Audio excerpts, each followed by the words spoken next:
Okay, so welcome back to another in the series of Collect, Emulate, Avoid videos. We're still in Generation 4, and this one's going to be about the Super Nintendo, or if you prefer, Super Famicom. Okay, so there are 5 models of hardware to look out for. There's the original Japanese Famicom, the Super Famicom rather, which I'm going to show pictures as I go along. The next one is the original model US version, the big bulky beastie thing. The next one after that is the European Super Nintendo, which looks exactly the same as the Super Famicom, only it says Super Nintendo on it.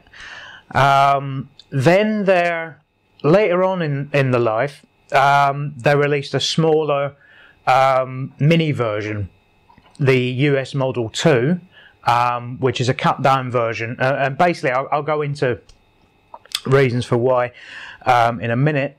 And then a lot of people don't know they actually re-released it, a version of the US Model 2 in Japan as well, so there is a Japanese version of the Model 2. Because why not? I mean, the boards are exactly the same in all the NTSC regions, so why not re-release a cheaper Japanese model as well? Right, so the first 3 models I mentioned, they're the ones to look out for. They are the ones that have RGB out as standard. Now, if you don't know what RGB is, then you know go and look it up. But basically, it's the best video quality you're going to get from this generation of consoles. And the other good thing with the early boards as well is that they can all be region modded, hard modded by soldering and various gizmos. They can also be 50 and 60 hertz modded as well, so that's really handy. So if you're any good with a soldering iron yourself, or you know somebody that is a modder, any one of the first 3 models is going to do you really well, because it will, not out of the box, but it can be modded to play pretty much games from anywhere. You may notice that the US model, which I'll show here again, the original model rather, is a big old bulky thing. And this is where the funny thing about the Super Nintendo is the actual story behind the console. The actual console itself, actually, from a hardware point of view, isn't very interesting. Let me explain what I mean by that. Now, Nintendo is seen as, like them or not, they are seen as innovators, and they always have been. Historically, they've been seen as innovators in the gaming industry. For instance, when the NES came out, everyone was using joysticks. Every other console and arcade machine in the world used joysticks, you know, like, and then Nintendo said, well, no, we're going to use these little pads, and that was an innovative idea. Nobody had really done that before. I suppose you could make the argument that there were keypads on certain grandstanding television and Atari models, but Nintendo really brought it into the mainstream, using a control pad, so that was very innovative. There was also, I explained in the NES video, there was other innovative things going on behind the scenes with what a games company should actually be. Obviously, later on down the line, with stuff like the Nintendo 64 and then the Wii remotes and things like that, and weird, quirky design features on the consoles and things like that, Nintendo has got a arguably well-deserved reputation for being innovative. For coming up with they're the ones that come up with the new ideas, and they either stick around or they don't, but you can't argue against Nintendo's innovation. The trouble with the Super Nintendo is, because of when it was released, all its competition had already come out of the starting blocks, so Nintendo wasn't really able to innovate with much in Generation 4.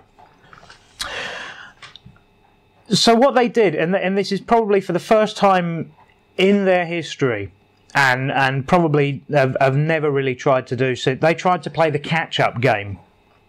And this is probably the only time throughout computer game history they've ever had to play catch-up, is because all their rivals had come out of the blocks already, as I said. So how does that go back to the US Model 1? Well, there's lots of reasons why it's argued that the US model should be so different from the Japanese model and the European model. And there's lots of reasons why that could be, why it couldn't be. One of the theories I've heard is that you couldn't sit a drink on top of the console, although I don't know who was doing that anyway, but that's one of the things that's always touted as to why the American console's different, so you couldn't spill your can of cola in there or whatever it was. I think it's a marketing issue, and how I explain that is basically take a look at stuff that had already come out. Like, you've got to remember, these are, at this point in time, Japanese companies didn't necessarily know how to market things to North America in particular. The cultures are so vastly different. So the Japanese marketing men basically say, well, how do we sell things to Americans? And I imagine the board meeting went a lot, the marketing board meeting at Nintendo probably went along the lines of, well, it's got to be big and brash and shouty and all this sort of thing. And I imagine when NEC decided they were going to make the PC Engine into the TurboGrafx 16, when they released that several years earlier in the States, I imagine it was much the same discussion then. Again, a Japanese company trying to market things to Americans. How do we do it? We make it massive. We make it much bigger than it needs to be. We give it muscles and steroids, and they basically watched WWF and said that's what we need, over the top. And I think that's exactly why they went for the design choice they did, because hardware-wise, the stuff that's inside that massive box is no different technically to what's in the original Super Famicom that the Japanese got. So it's basically purely an aesthetic choice, and I imagine very much a marketing choice. Anyway, I'm getting off topic. But this sort of illustrates my point, is that, and this is going to be a recurring theme all the way through this video, because Nintendo was playing catch-up with Sega at this point in time. They were very much a sort of do as the others do, and also very much, how do I explain it? I've already said that this console isn't very interesting from a hardware point of view. It's basically an NES. It's the NES's big brother. That's all it is. It's a bigger version, a more powerful version of the NES. That's basically what this is designed as. So hardware-wise, it doesn't do anything new. It doesn't do anything particularly interesting. I'm not even going to mention Mode 7, because everyone says Mode 7 and nobody really knows what it means. You don't know what it means, admit it. You don't know what Mode 7 is. You still keep using it though, don't you? Anyway, I'm going a bit off topic, I know that. This is going to be a very long video, I imagine. So basically, the console itself is not that interesting, but all the stuff around it, the stuff that was going on at Nintendo at the time, is actually a far more interesting story.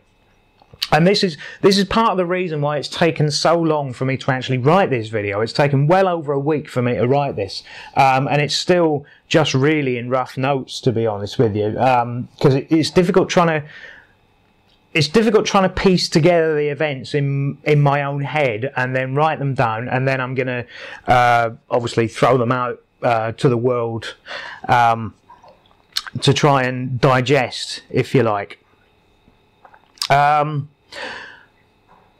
But I think probably the best way to do it is to go through. What I'll do first, before I do that, I'll go into some of the hardware and things like that.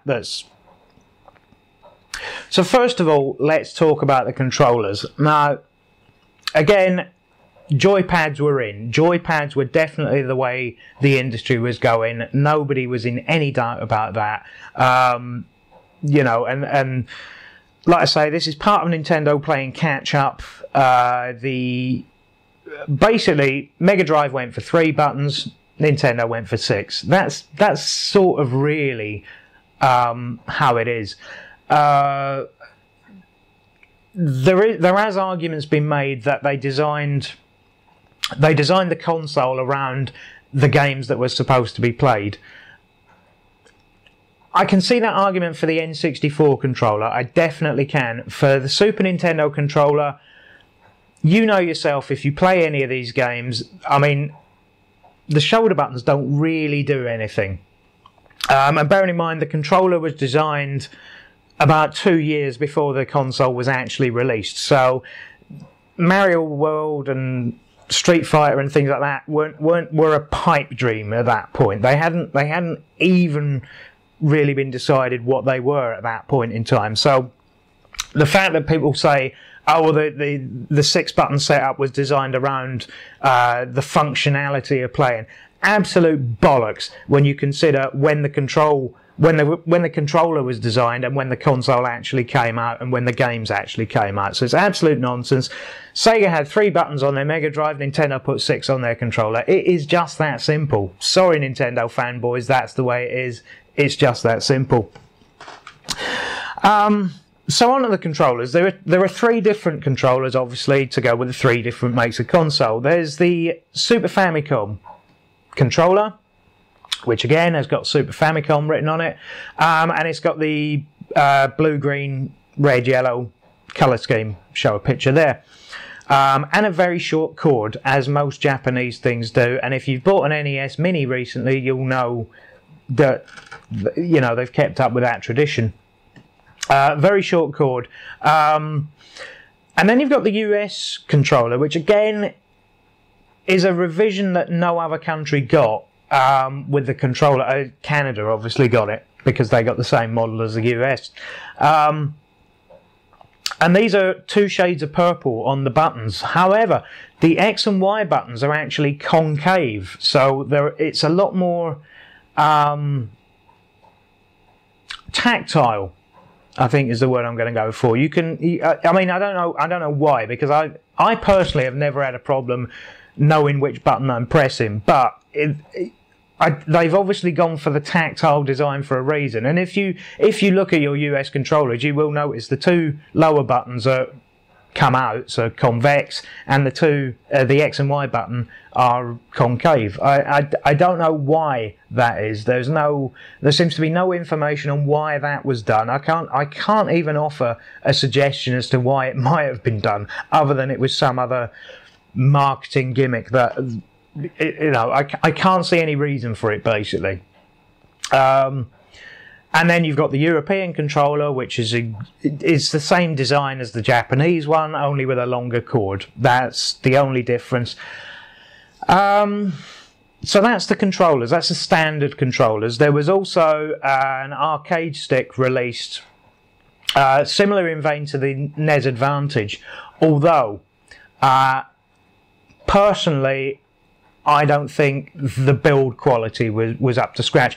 And I'm pretty sure as well, although it was a Nintendo first party product, I seem to recall, and I can't find any information on this, mind you, because I did look and I can't find any information on this, but I think Nintendo got a third party company to actually construct it, and then they just put it in a Nintendo official box. I don't think Nintendo actually built that joystick themselves. I may be wrong, and if anyone knows any different, then please do correct me, but I seem to have a suspicion in the back of my head from the time that it wasn't actually built by Nintendo. But that might be just me. That might be just me making stuff up and being paranoid. What else do I want to talk about? Well, there's a gun. It's ridiculous. The Super Scope, or Nintendo Scope as it was called in Britain. So they couldn't even go with Super. It was the Nintendo Scope. It sounds like something that a doctor might use to look in a giant arsehole, and it looks very similar to that as well. It's a bazooka, and it's the world's least accurate bazooka. It's not very good, to be perfectly honest. I had one of these things. I thought it looked brilliant. In fact, my first Super Nintendo was the Super Scope, was the Nintendo Scope 6 variant boxed. Mine came in the box with the console and the gun and Nintendo Scope 6 cartridge. Needless to say, Christmas Day I was extremely disappointed in the choice that I'd went for, because being, what would I have been at the time, 11, maybe going on 12, and a bit of a moron, I decided, yeah, I want the one with the giant bazooka. In fact, I may have been slightly younger than that. I don't know. I can't remember what year it was. No, I would have been going on 11, so maybe, I don't know. Anyway, it's irrelevant. That was my first Super Nintendo, was the one that came with the giant bazooka. And of course, yeah, immediately as soon as I tried playing the games, I felt utterly cheated. The whack-a-mole one was alright, I suppose. What else was there available? There was a mouse.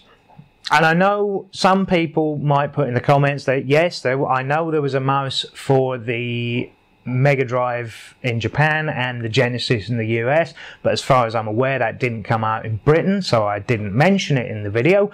But there was a Super Nintendo mouse.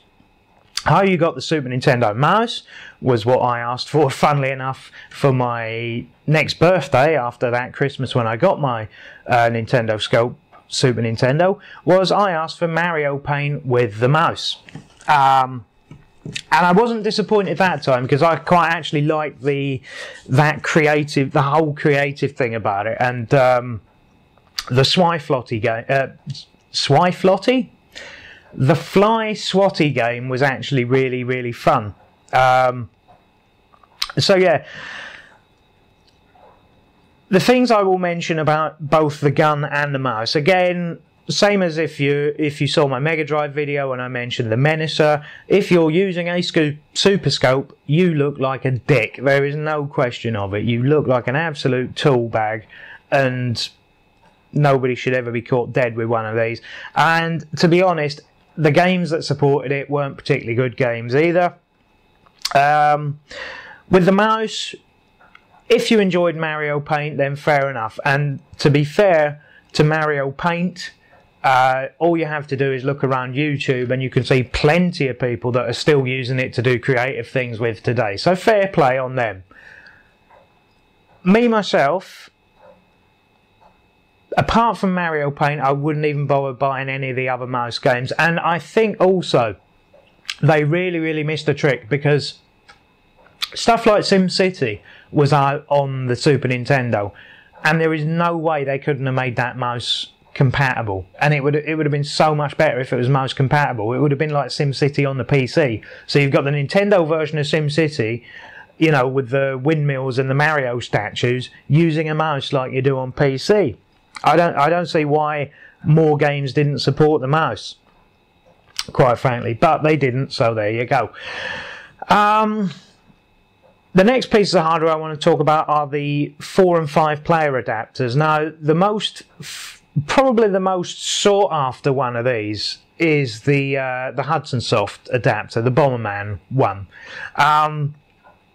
But unlike on the Mega Drive, any 4-player adapter will support any 4-player game. So you don't need to have different adapters, you don't need to have cartridges with special slots. Any 4-player adapter you buy for the Super Nintendo will support any 4-player game. The only thing is, there may be, and I don't know if this is true, but I have heard there may be certain problems with certain games using third-party adapters. That's why most of them have like a 2 or 5-player switch. on the adapter. So if you get any compatibility problems, there's usually a little switch somewhere on the 5-player adapter that you can switch modes with. I don't know why that is. I don't know what the hardware reasoning is behind it, but be warned that, you know, if you are looking for a 4 or 5-player, because they are actually 5-player adapters, most of them. You know, you get the original slot and then you plug the adapter into player 2 and then plug your other 4 controls into that. So they are effectively 5-player adapters, although it's generally only sports games that support 5-player. But just beware, if you are looking for them, even the third-party ones, make sure they've got the little rocker switch. That way compatibility with all games should be fine. Right.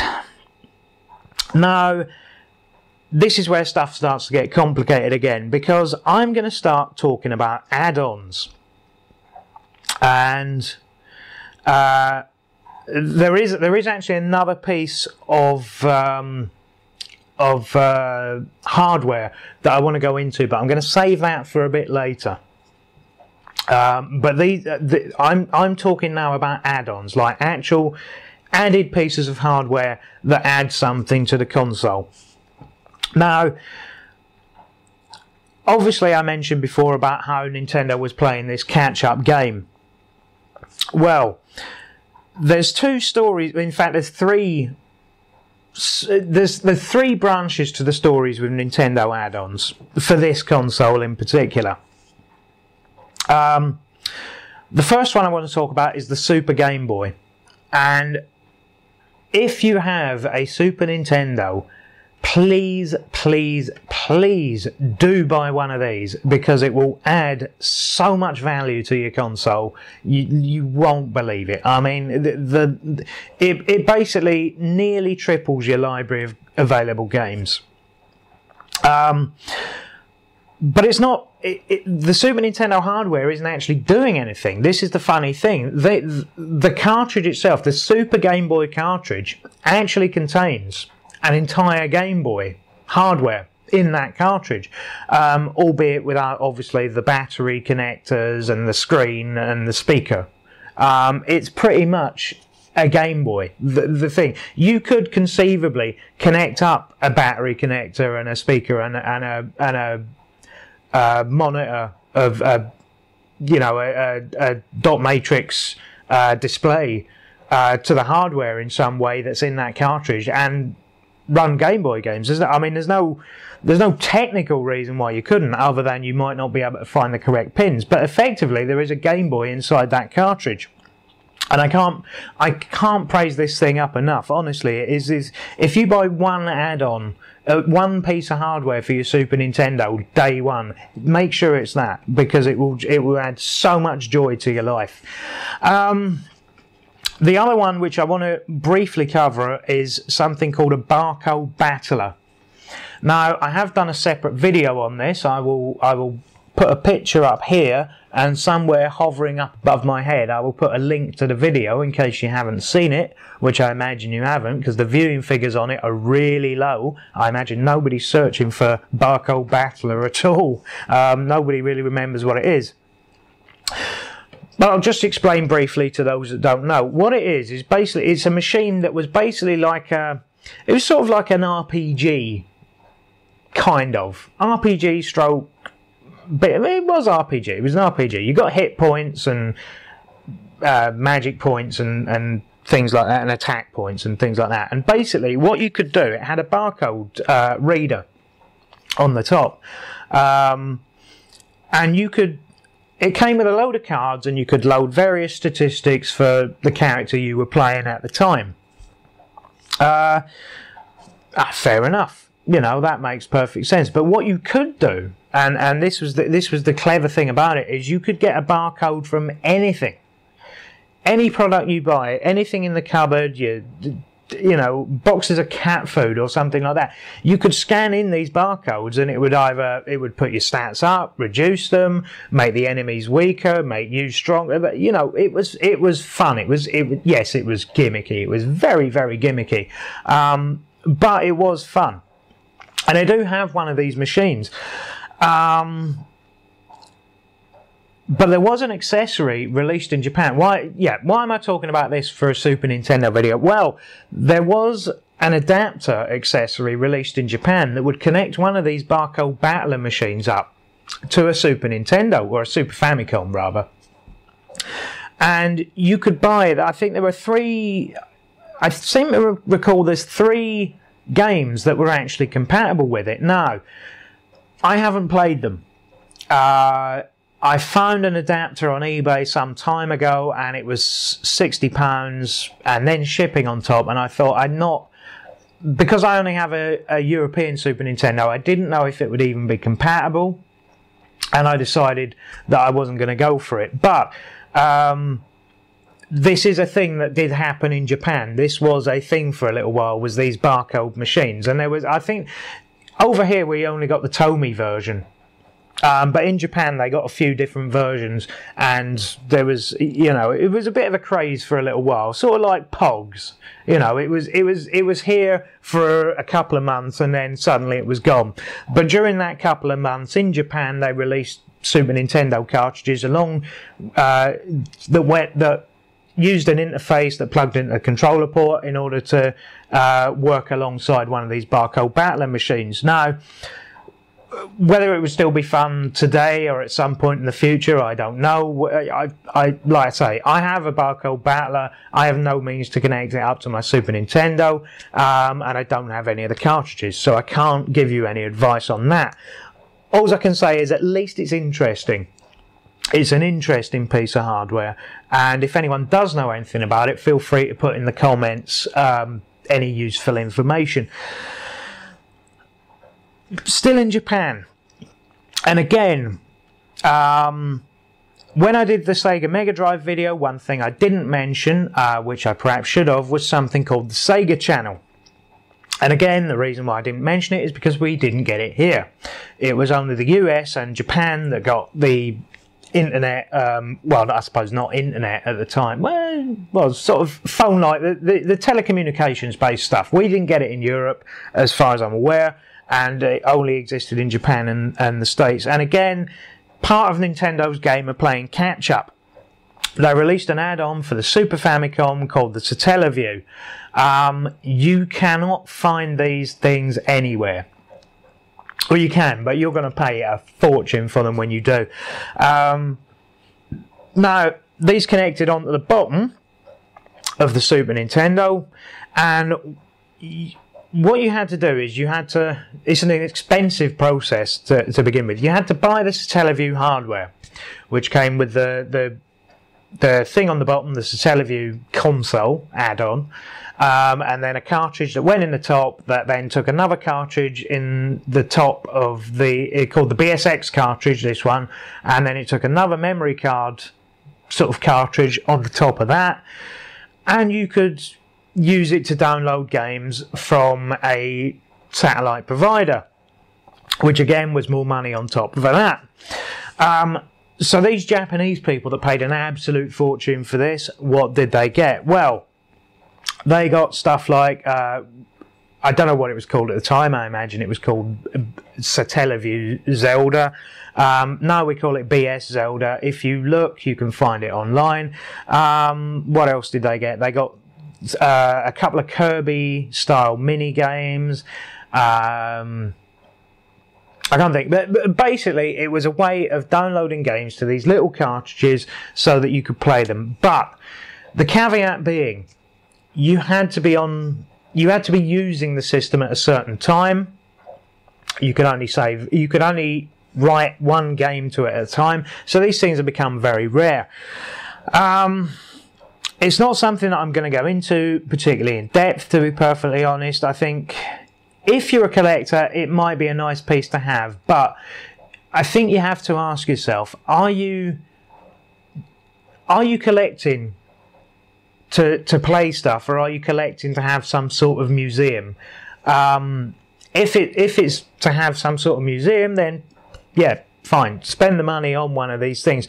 I think most collectors wouldn't even bother, purely for the reason that these days it doesn't do anything. and you're just going to be stuck. And bearing in mind that a lot of these games are time-based as well, so it relies on a time chip and a time code matching up within the cartridge. So even if you could find something, with most of the games wouldn't play properly anyway, because they're reliant on time codes that they would have originally got from the satellite feed that obviously is no longer there. You can't... Even if you found a cartridge with a copy of the Zelda game on it, you wouldn't be able to do anything. You wouldn't be able to finish the game because A, it came in 4 different parts, and B, it relies on time codes coming from the satellites to do certain events in the game. So even if you could find one working with a ROM on it, you wouldn't be able to do anything with it with the original hardware.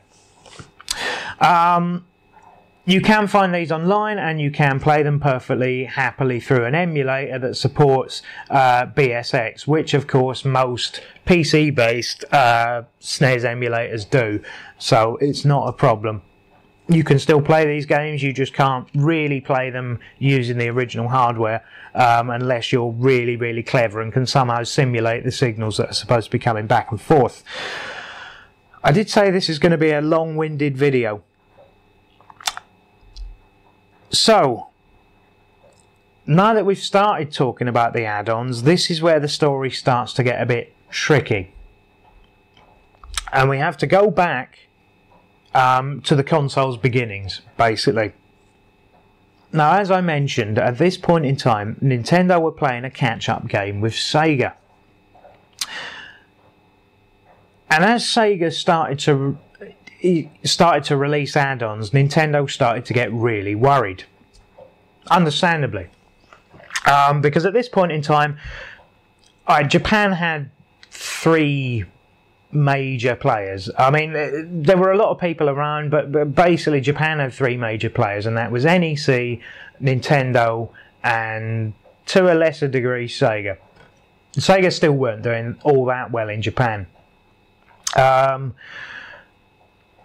this is the mainstream stuff I'm talking about. In Europe and the UK, it was Sega, Nintendo, and Commodore Amiga were basically the 3 big brands. There was other stuff again, but nothing that was ever going to crack the market. And in the US, obviously, it was Nintendo, Sega, and the TurboGrafx 16. That was your 3 big 16-bit consoles of this generation. So it's Nintendo and Sega all the way. So basically, worldwide, Sega is their biggest rival, and Nintendo were playing catch-up, as I've mentioned several times already. Provided, of course, that I haven't rambled on too much and then had to edit it out later. So this might be the first time I'm mentioning it. The magic of editing. So Nintendo took a 2-pronged approach, and even in their early release cartridge, what you have to understand about the Super Nintendo hardware is it was designed from the ground up to, if needed, be able to use specific hardware chips. This is why some games have just the one, well, certainly in European territories, they have either just the one slot, or they have the 3-slot variants on the bottom of the cartridge. Now, the 1 slot is your standard games that use the standard internal hardware of the Super Nintendo, by and large. It's not a hard and fast rule, by the way, but this is generally the way it is. Now, so you will come across cartridges from time to time with 3 edge connectors and a space in between the 3. And the 2 edge connectors at either side are basically used to access special chips and special pieces on the internal board of the cartridge. So Nintendo designed this console with a certain amount of future-proofing in mind, so that these extra pieces could access special chips. This is it as I understand it. And they took a 2-pronged approach to try and outdo Sega, knowing that they'd already built for this contingency within the hardware. The first one, which is everyone knows about and is is the least interesting part of the story, is the inclusion of the special chips. And there are many special chips that were put into Super Nintendo cartridges.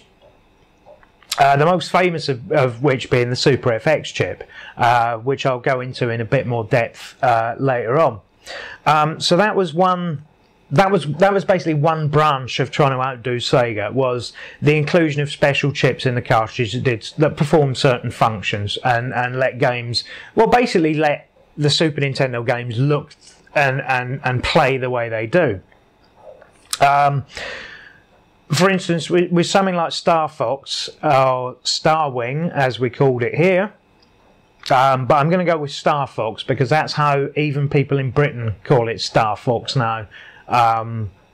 Even people that used to own it at the time call it Star Fox now. I'm assuming that's a YouTube thing. You know, it's like the when you're playing Street Fighter now, they're not called Vega and Balrog and M Bison. They're called Dictator and Claw and Boxer. I mean, it's just trying to synchronise everyone up internationally. So anyway, Star Fox. Where was I going with this?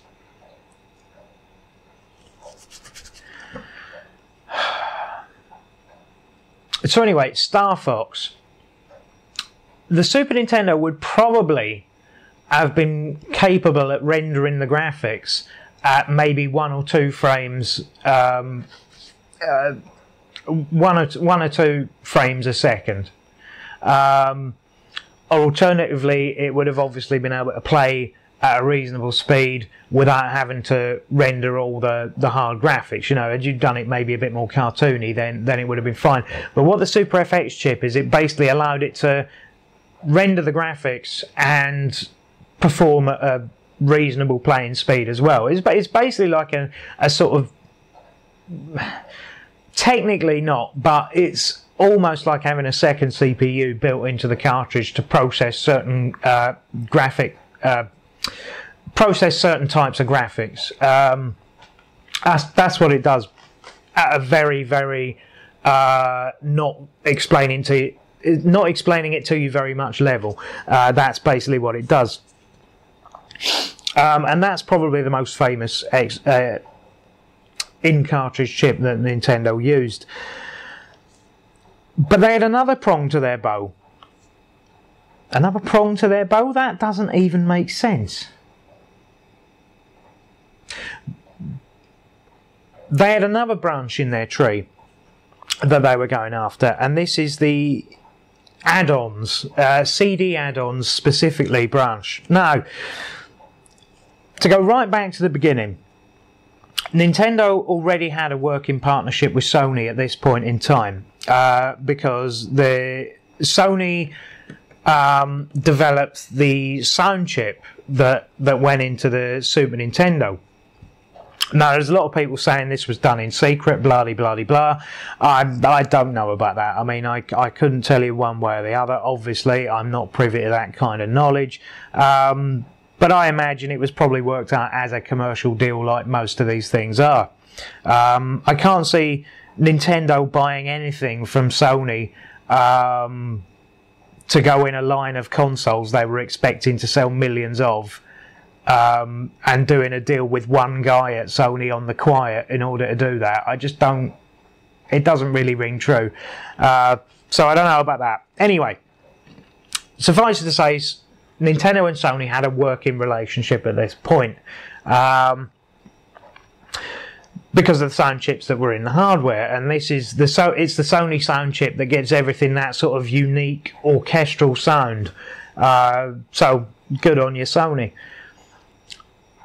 So I decided that when they were going to release a CD add-on, this is where the story gets interesting, is they went to Sony and decided that it wasn't actually going to be an add-on originally. It was going to be a separate product, and it would be a combined Super Nintendo console and CD. It was going to be combined into one console. And this this obviously eventually became what we know as the Nintendo PlayStation, which has since resurfaced in the last year or so. Some guy found it in an attic that he'd bought 20 years ago at an auction, and this is the thing that's been doing the rounds. Really interesting piece of history, but not much use for anything anything practical other than for historical value. Basically, to cut a long story short, Nintendo's lawyers realised that they'd got the shitty end of the stick as far as this deal was concerned, because Nintendo made all their money off licensing. They didn't make any money on the hardware. They made all of it off the game licensing. And for some reason, they had not only managed to sign away all the licensing for any CD-based games, but they had also signed away all the licensing for any cartridge-based games that might future... I mean, obviously they would still make money from the Super Nintendo stuff that would work on there, the stuff that was actually branded already by Nintendo, but for any future cartridge releases, for some reason, they'd signed away the rights to that as well. So, obviously in a panic, Sony released, unveiled this Nintendo PlayStation at a Consumer Electronics Show. Nintendo, having gone through this contract, started to get really fucking nervous, decided to terminate their relationship with Sony immediately working on the console. So obviously Sony couldn't release it because lots of the hardware in there were patents owned by Nintendo, so thereby terminating the contract with Sony to make the thing, they had also taken away their patents as well. So obviously that's why this obviously led to the birth of the Sony PlayStation, which we're all very much more familiar with, and that's why it looks vastly different from this Nintendo PlayStation hybrid thing. Because obviously they couldn't make it look like that, because that was mostly owned by Nintendo. Most of the hardware inside was owned by Nintendo, and the whole look of the thing. So Nintendo, behind Sony's back, at the exact same time, decided that, yes, we're still going to go after the CD games market, but we're going to do it with Philips, which was Sony's biggest rival.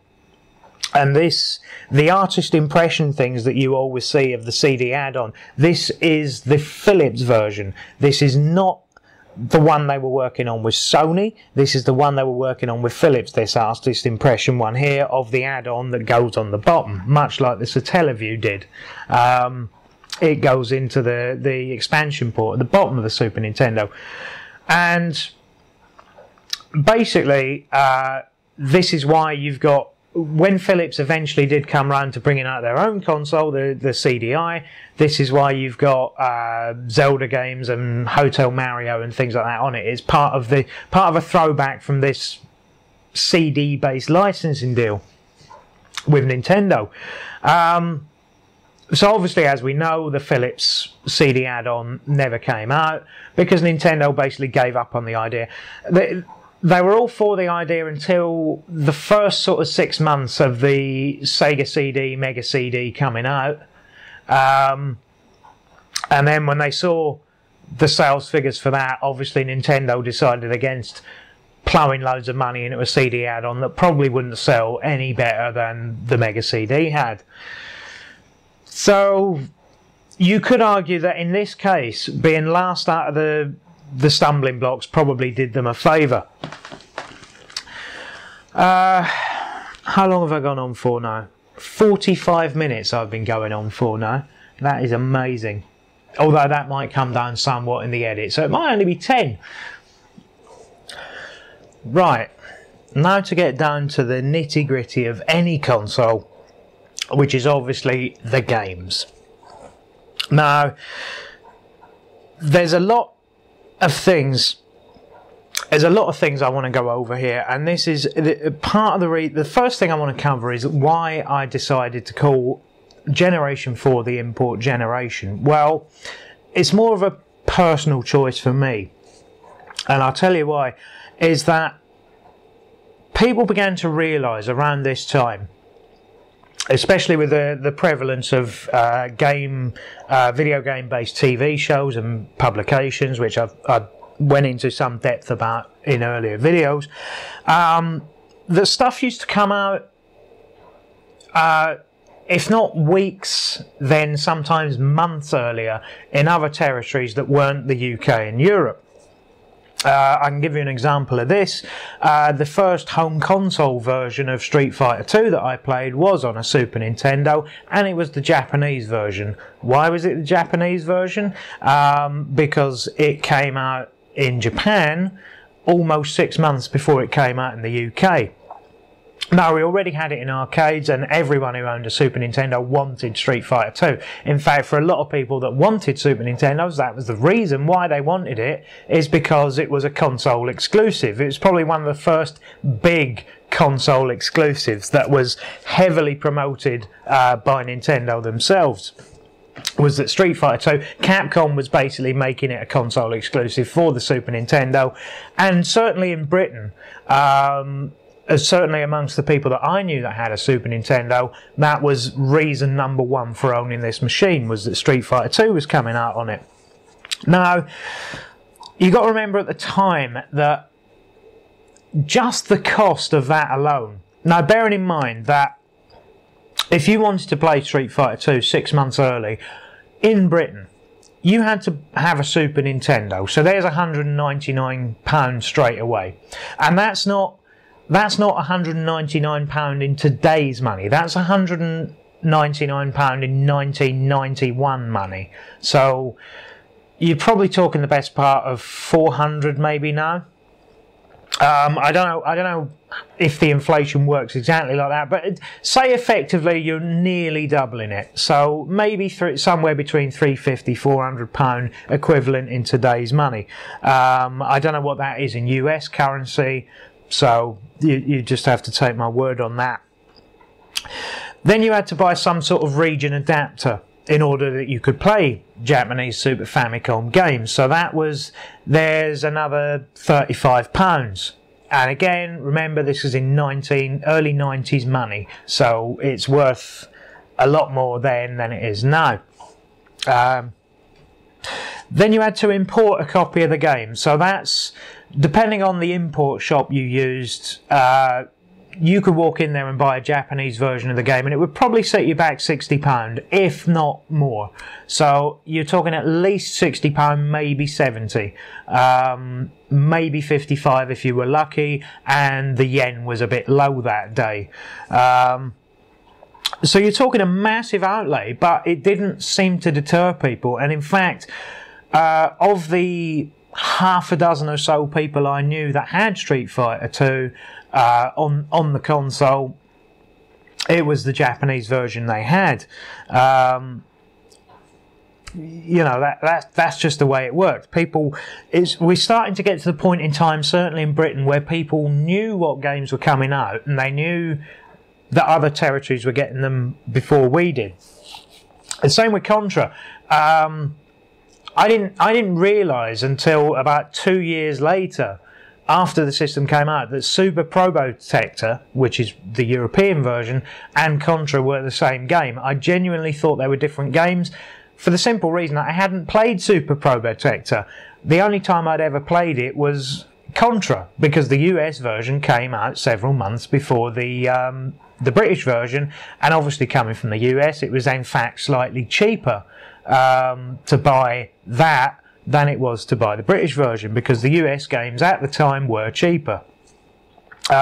Probably by the time you'd actually gone to the import shop and bought it, it was only cheaper by about £2 or £3, but that's the way it was. US games at the time, in 1991, 92, were actually cheaper than buying the UK equivalent, so a lot of people did that. But of course you had to have the universal adapter in order to do that. But once you had that was fine. So that's why I call it the import generation. For me, it was the first time that I was really aware of importing well, certainly anything really. I mean, games. It was obviously more prevalent than for anything else. Movies, obviously, it became later. You know, lots of people in Britain in the late 90s, early 2000s had Region 1 DVD players in their houses, specifically so they could watch US movies. Thankfully, that's all gone now, and most things that are released these days tend to be released within weeks of each other. Sometimes within hours of each other, so that's fine. Most things go on worldwide release, if not to deter the people that want to import it, certainly to deter piracy in these days of the internet, where obviously if a film comes out in the US 6 months before it comes out in the UK, nobody's ever going to buy it in the UK because they've all got a pirated copy instead. That's just how it works. I'm getting off topic again. I keep doing that because I keep losing my place. So what do I want to say about the games? Now, again, we're still in an era where multi-platform games, like stuff that came out on all the systems, can still be vastly different between the systems. So, for instance, well, sometimes it's less obvious differences, like there might be graphical changes, obviously because there are certain graphical modes that the Super Nintendo can use that obviously the Mega Drive can't, and vice versa, and sound changes and things like that. Now, some notable thing, Aladdin's always the example that's brought up, because Aladdin on the Super Nintendo is vastly different from Aladdin on the Sega Mega Drive, because they were programmed by different companies. They weren't made by the same company and then ported from one system to another. They were actually made by different companies, and you find this a lot with the multi-platform titles in this generation, is that they can be vastly different on the different consoles. And it's just really a question of preference. Most people tend to come down on the side that they prefer the Mega Drive version of Aladdin. But the Super Nintendo one isn't actually a bad game. It's just, if you were to get both copies, which one would I rather play? Probably the Mega Drive one. But that's not to say the Super Nintendo one is a bad game. The Teenage Mutant Turtles games, for instance, they're vastly different on the two systems. The Turtles in Time is more like the sort of arcade version of the Konami arcade version of Turtles, whereas the Hyperstone Heist on the Mega Drive isn't really. And then you've got other stuff where the graphics were just different, like something like Megalomania, which in the US is called Tyrants Through Time, was graphically and sound-wise was a lot different on the Super Nintendo as it was to the version on the Mega Drive, even though they were actually made by the same people. It's just vastly different as to what they could do with the hardware. So multi-platforms, if you are a Mega Drive collector and a Super Nintendo collector, and you think, well, I won't buy it on the Super Nintendo because I already have it on the Mega Drive, then yeah, that argument holds water when you're talking about something like Earthworm Jim or Cool Spot or something like that, where the games weren't actually different. But do have a look, because a lot of the times the games you get are vastly different from what appeared on other consoles. So that's just a quick point about that. Super Nintendo games, and this is something that's going to be a sticking point for a lot of people, is that it's come up in the last few years, and it was even an issue before that. Before Super Nintendo collecting got big again, 2 or 3, maybe 4 years ago, some of the games were relatively expensive still. And there is a reason for this, and it's not exactly a complicated reason, and I will try and make it make sense, is that lots of the games, especially the ones that had certain custom hardware or had sort of hardware bundled along with them. So I'm talking about things like the Super Game Boy, the Mario Paint with the mouse. I'm also talking about things like Starwing and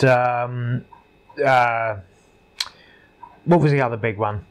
Anyway, the stuff that had special chips in it and stuff like that. You've got to remember at this time as well, retailers were a big factor in how much things cost. And in fact, they were one of the more divisive factors on what things cost. Now, CD games had just started to come out during the life of this console. And what retailers quickly began to realise is that CD games were far cheaper, or their markup on CD games was far more for retailers than it was for cartridge-based games. The simple reason is that the original equipment manufacturer of cartridge-based games there's a fixed cost. Cartridges obviously cost more to produce than CDs, and when it comes to stuff that had special chips in it or specific hardware that had to be included, such as, like I say, Mario Paint with a mouse, etc., it meant that the cartridges and the hardware was obviously much more expensive to produce. What this basically means at a retail level is that nothing was ever discounted. You see, what basically happens is, like, say a Mega CD game, right? You're Mr. Dixon's or Mr. Woolworths or whatever. You're a retailer that sells games. You get in a Sega CD game, and if it doesn't sell in 6 months, your margin is such that you can discount it to 2/3 its original price, and then the idea is that hopefully it will sell. Now, the margins for retailers on cartridges were far less than they were for the CD-based games that had started to come out. So this meant that stuff wasn't discounted the same. You might be able to get 10% off in a January sale, but other than that, retailers were very reluctant to discount cartridge-based games because of the amount that they had to pay for them in the first place. And I will touch on this a bit more when I do a Nintendo 64 video, because this is when it started to get crazy. But what this means is that games with special chips in them, such as Starwing and things like that, were never discounted. Not first sale anyway. When it came to second-hand stuff, yeah, obviously you could buy them at a much reduced cost because they were second-hand in resale shops. But at the original retailers, these were never discounted. So what this basically meant is that whether you bought a copy of, say, Star Fox, we'll take that as a good example, or Mario Paint is another good example. Now, whether you bought Mario Paint in 1992 or whether you bought it in 1995, it was still pretty much 70 quid. That was it. There was no discount. Even in all that time, it had sat gathering dust on the shelf at Dixon's. There was no discount offered. This is why people say about the Super Nintendo games being expensive. Well, this is part of the reason. I'm trying to explain part of the reason why some of them is because they were never discounted. So what basically happened then is, obviously, because they were never discounted, they never sold quite as well as perhaps they might have. So this meant that Nintendo in turn made far less of them. So there were actually less of them around. So when people are, I mean, I am a massive, I massively complain about the price of Super Nintendo games. But I also appreciate the fact that there are actually less of them around than there perhaps should be. Certainly when it comes to the hardware bundles, the bigger box variants and things like that, because they were so expensive to begin with and were never discounted at retail. Certainly not in Britain. I don't know whether the retail rules are different in other countries, but certainly not in Britain. They were never discounted, or if they were, it was slight. Which, of course, by the time CD stuff started to come around was very off-putting, because obviously that stuff was much higher margin for the retailer, who could then discount it in turn. So it basically means that stuff stayed expensive. Cartridges for the Super Nintendo stayed expensive. And this was exactly the same story for Mega Drive, by the way, if anyone thinks I'm having a go. This was exactly the same story for Mega Drive games. Sonic 2 at the original retailer would cost you exactly the same pretty much the day it came out as it did do 2 years later. It was never discounted. Unless you got really lucky and it was the end of January and they were closing down or something to do a refurb. But you would never see cartridge games discounted by and large. So what does that mean? That basically means that Super Nintendo games in particular tended to hold their value.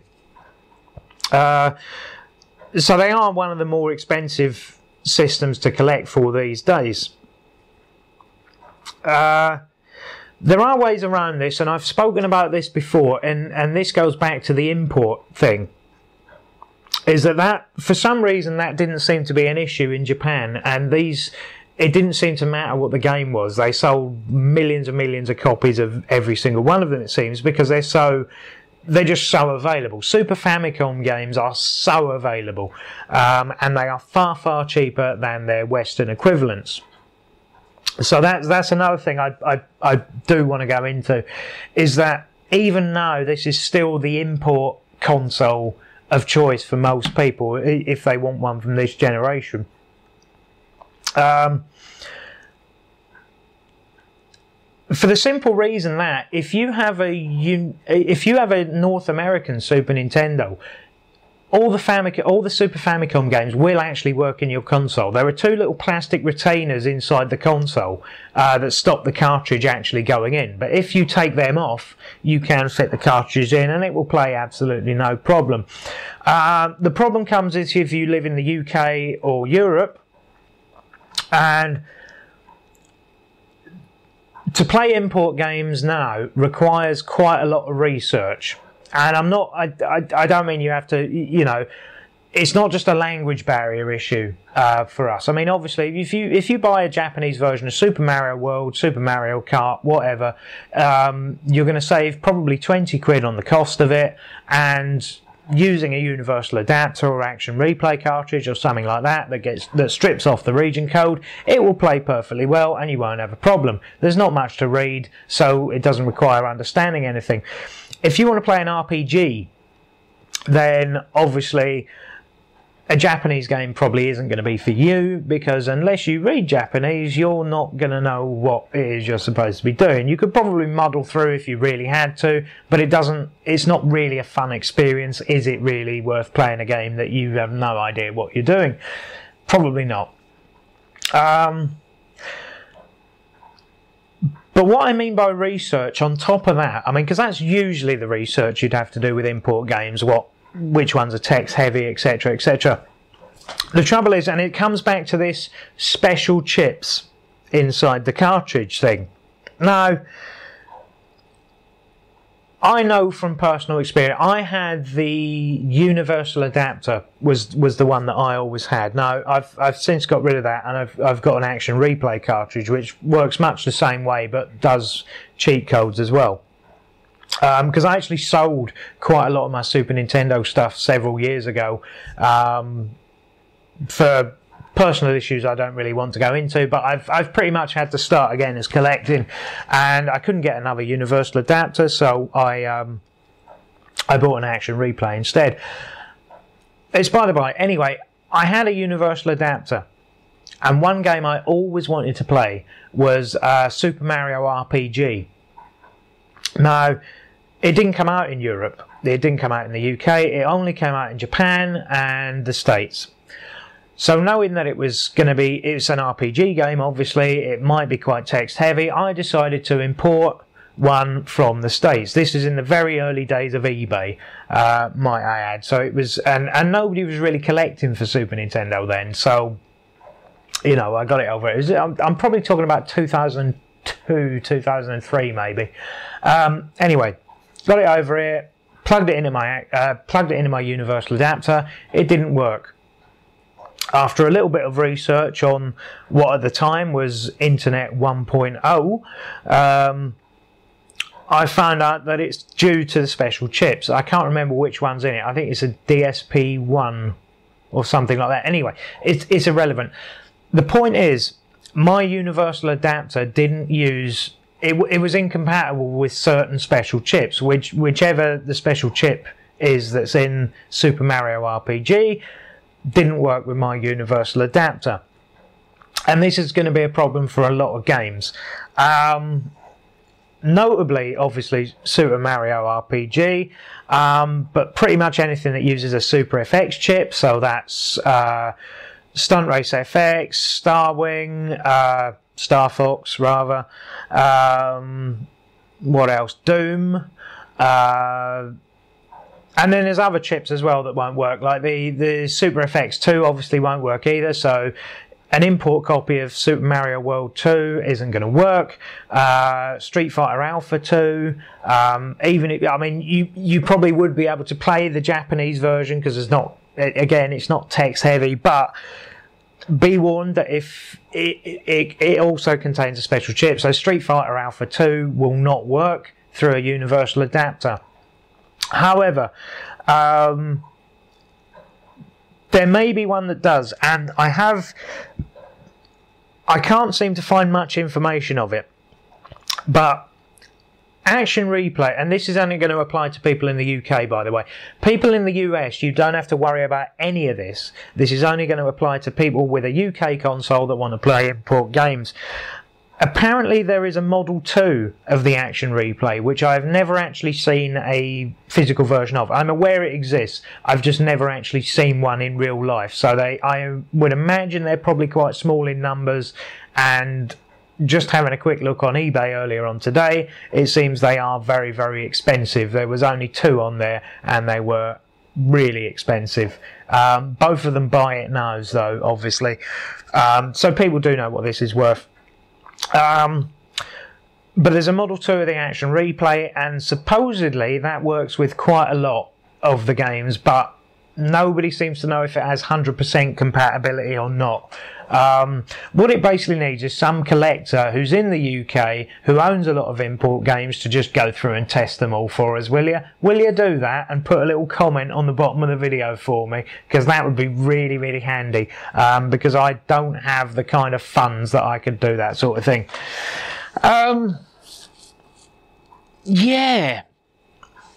Now, the other thing I want to mention is I am aware that there are ways of playing import games on a UK console, and this is something that's come about recently thanks to companies like AliExpress and things like that, stuff that's, you know, imported from China, and this is it's basically repro cartridges. Now, I could go online to AliExpress and I could buy Super Mario RPG, but in a PAL format cartridge, and it would probably be half the price of actually getting even the US version of Super Mario RPG now, if I did want to try it in an Action Replay 2, if I did have one.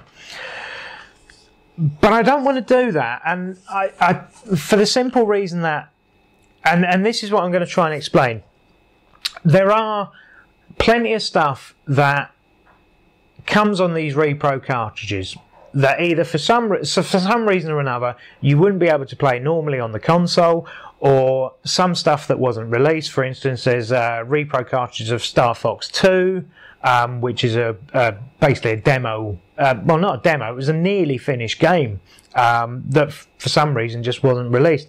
What else have we got? F-Zero 2, which is a version that was released for the Satellaview add-on, supposedly, that you can now buy in a repro cartridge. Same with the Zelda stuff that was on the Satellaview add-on. You can now buy a repro cartridge of it. The reason why I wouldn't buy a repro cartridge for a Super Nintendo is, again, it comes down to these special chips. So what you have to understand with repro cartridges is that they've had to be made out of a donor cartridge.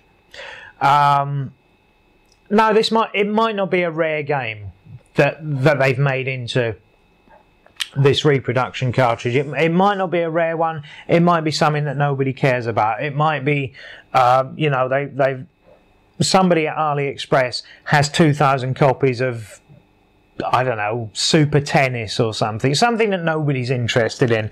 But it saddens me as somebody that considers myself a game collector as well as a game player,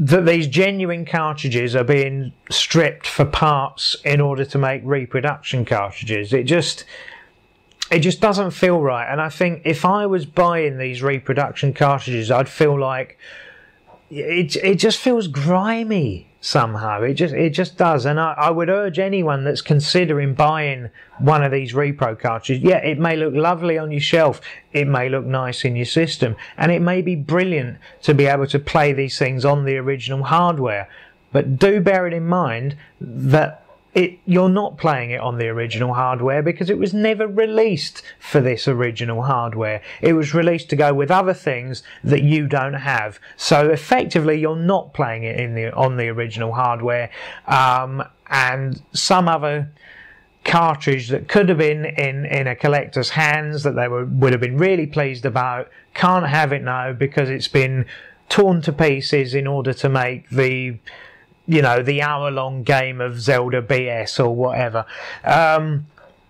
It's just really sad. I think I'm not having a go if you do buy repro cartridges. I'm just saying, have a think next time you're buying one, and have a think what game might have been torn to shreds in order to make that repro cartridge, you know.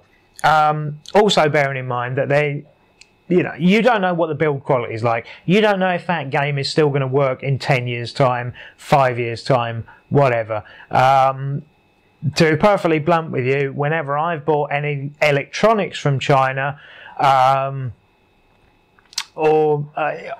tend to think, you know, it doesn't tend to be stuff that I still expect to be using in 10 years' time, because I go in completely with the expectation that it will be broken within 2 or 3 years maximum. I think that's it. I don't think there's much else that I want to say. I am going to be a bit more careful with the verdict this time around, because like I've already said, I would say, bear in mind that there are certain things that you are going to have to emulate for this console, especially if you live in the UK, because you're going to have serious trouble trying to get your UK console to work with some of the more sought after import titles. It may even be, I mean, to be honest, if you have to spend the money on an Action Replay Model 2 anyway, from the prices I've seen, you might actually be cheaper importing yourself a US or Japanese Super Nintendo in order to play import games anyway, because it might actually be cheaper than buying an Action Replay version 2 that might not even work. Like I say, is going to require research. Anyway, I would say definitely emulate this console. Definitely. I would never avoid. This is never going to be an avoid console. This is going to be, at very least, an emulate. And that's going to go for... And I would say especially try and, if you can, find copies of the ROMs for the Satellaview games. Because why should you miss out on something even if you're not going to buy it on a reproduction cartridge? Although bearing in mind that something like Super Mario RPG doesn't emulate particularly well anyway, you will still notice graphical glitches. Now I don't know whether that's down to the way the emulators themselves process the chips that were in it, or emulate the chips that were in it, I should say. But I've certainly noticed, the only time I've ever been able to play that game, incidentally, is on an emulator, and I can't find one that does it perfectly. There's graphical glitches here and there, and I don't know whether that was in the original game or not. But this is definitely an emulate system, and I would err on the side of collecting. I would definitely say collect if it wasn't for the price. If you want to collect for this system, and especially if you want to collect, this is another thing I forgot to touch on, is the boxes. Oh my goodness. Try and find a box or a manual in good nick. It seemed like every Super Nintendo owner treated their games like shit. You know, I've come across stuff with the labels torn off, there's stuff drawn all over them, there's people who've doodled on the back of games, on the back of consoles, the manuals have been scribbled in, ripped, boxes are nowhere to be found, and when they are, they're missing bits or entire corners have been taken off. I mean, for some reason Super Nintendo people really didn't look after their games that well. Just judging by the condition that you sometimes find these things in, you think, what the fuck has happened here? So basically, if you want stuff that's going to look good on your shelf, and by that I mean you want the manual, the box, the insert for the box, the game itself in good condition with no drawing or scratches on the label, it is going to cost you an absolute fortune. Super Nintendo games, they're dipping slightly now. I have to say that I have noticed that some of the supposedly more sought after games are dipping in value slightly now, but it's only slightly. Whether that's a trend that will continue into the future, I don't know.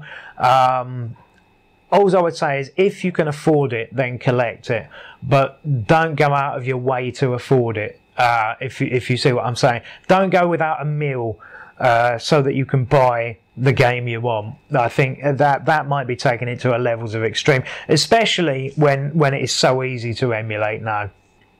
And in fact, you can do it on if you have a Nintendo DS, you can emulate a Super Nintendo perfectly comfortably. It doesn't take vast amounts of hardware in order to do it well. Because luckily it's a very popular system. I will come down on the side of collect though. I probably would do. I'm trying to get back into it myself. I know how expensive it is. I think the conclusion is basically going to be this: that I don't think that unless you've got infinite pockets, you can't be a complete set collector for this console. I think you're going to bankrupt yourself trying to do it. If you try and do it at the moment, that might change in the future. But I think a well-researched, well-curated collection, by which I mean don't go after everything. Go for what you think you might actually play, and I think you'll have a great time collecting for this console, and I think you will have a lot of fun actually playing the games. Obviously, the Nintendo first party, the bigger stuff, your Metroid, your Mario Kart and your Mario All-Stars, things like that, are going to set you back a few quid. But if you can buy the import versions, then do, because they are going to be maybe a third of the price. Alright, you've got to pay to get them to you, but quite often UK sellers, I know for a fact there are UK shops that specialise in Super Famicom games, and the shipping's going to be, these companies are based in the UK, these resellers are based in the UK, and they will quite often cut a deal for bulk discount as well. So I mean, I've bought stuff on eBay, and they do, lots of them do offer sort of, you know, if you buy two or three games, we'll only charge you postage for one, so that's quite good. Yeah, I mean, that is it. Definitely, if you can afford it, then collect it, is basically it. And if you avoid this console, you really are missing out. Wow, that's been a long video, I think, hasn't it? What do we know? So that's 36 minutes plus the original 40, whatever it was. Goodness. Well, anyone that's still here, my next video in Generation 4 is going to be on the Amiga 500/600. Not really a console, is it? It's a computer.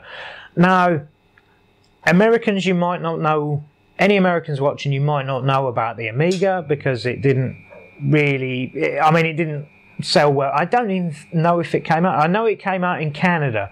I don't know if it even came out in the US, even though it was a Commodore branded machine, but it was big in the UK and in Europe. So the next video is going to be on that.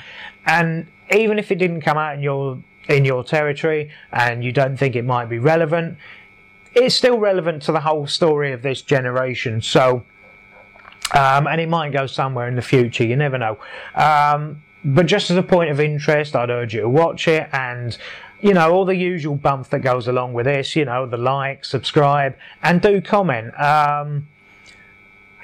Especially if, bearing in mind the length of this video and the amount of things I might actually have got wrong. Especially considering that I'm looking at the clock now and it's 1:10 in the morning.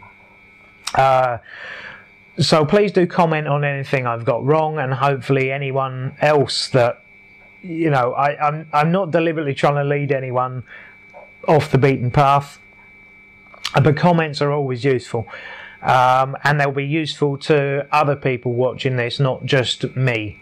Also, you get to have your 2 cents worth into what I'm saying if you disagree, which I know some people like. So yeah, the next video is going to be on the Amiga, the 500, 600, and do all the usual things, blah blah blah blah, subscribe, because it does help me out, and that's about it. I'm hopefully going to be able to edit this down into something slightly more manageable than what seems to be an hour and a quarter, but you never know. I might leave everything in just to make it sort of seamless and, you know, fourth wall breaking and all that. I'll leave the mistakes in, perhaps. I don't know. If there's too many of them, I'll definitely take them out, because I don't want to, you know, I don't want to lead people astray. So yeah, hopefully I will see you next time. And hopefully it won't be as long, because the Amiga story is a lot more straightforward than the Super Nintendo story, let me tell you. It should be much simpler to write it, and I imagine I will probably get that done in the next few days and upload it at some point at the beginning of next week. So keep your eyes peeled for that, and keep your eyes peeled on my Twitter feed as well, because obviously that will update you as to what's going on the channel. So that's it. Have a nice time, and I'll see you in the next video.